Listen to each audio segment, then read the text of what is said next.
Salut les fratés, j'espère que vous allez bien, c'est TV Show Analyse et bienvenue sur ma première vidéo. Alors pour commencer, je vais vous expliquer le concept de ma chaîne et ensuite j'analyserai le dernier épisode des Marseillais. En ce qui concerne les Marseillais, chaque jour, c'est-à-dire à chaque nouvel épisode, je vous dévoilerai le gros choc ou le gros point fort de cet épisode. Et ensuite, je ferai la même chose avec le gros flop, c'est-à-dire le gros point. Je vous inviterai à les commenter sur un certain sujet et dans la vidéo suivante, je relirai certains de vos commentaires pour répondre à vos questions ou tout simplement pour montrer aux autres personnes votre opinion sur le sujet. Alors n'hésitez pas à commenter et à me donner votre avis sur l'épisode. Donc maintenant, je vais pouvoir commencer avec l'épisode 35 qui est sorti hier, c'est-à-dire le 7 avril, et qui nous a lâché une grosse bombe.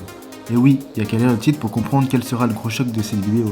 Paga, l'un des piliers des Marseillais, qui a participé à toutes les saisons et qui est là depuis le début de l'émission, tout comme Julien, Antonin ou Stéphanie, a été viré de cette saison par Joël la bouqueuse.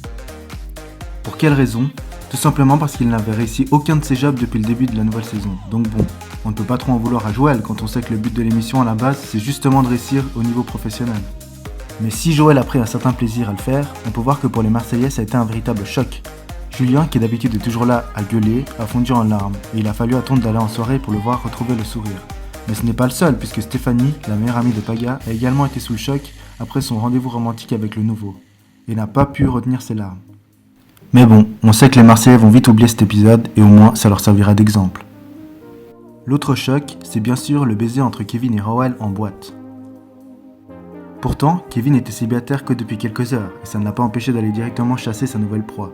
Bon, de toute façon, on se doutait bien que Kevin n'était pas là pour trouver le grand amour, mais plutôt pour s'amuser. C'est juste un peu triste pour Carla, mais elle est jeune et elle se remettra vite. Mais je sais pas pour vous, mais moi j'ai de la peine à supporter Rawal avec sa voix digne d'une racaille de cité, mais bon, elle doit sûrement vouloir percer dans le monde de la télé-réalité. Maintenant, on va passer au point faible.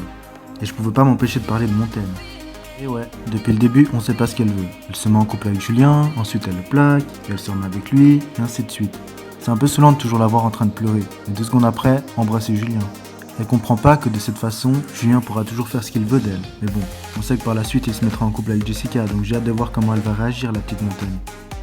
Voilà, on arrive à la fin de cette vidéo. Alors pour la prochaine vidéo, j'aimerais que vous me disiez quelle est votre personne préférée pour l'instant dans cette saison, et au contraire, quelle est celle que vous détestez le plus. Je lirai tous vos commentaires et j'en afficherai certains dans la prochaine vidéo. En tout cas, merci d'avoir regardé ma vidéo et de me dire ce que je pourrais améliorer ou s'il y a d'autres émissions que vous voulez que j'analyse. En attendant, n'hésitez pas à liker la vidéo, à la partager et bien sûr à vous abonner à ma chaîne pour avoir de nouvelles vidéos. Si vous n'avez pas de compte YouTube, je vous ai mis un lien pour savoir comment en créer un. Ciao les fratés!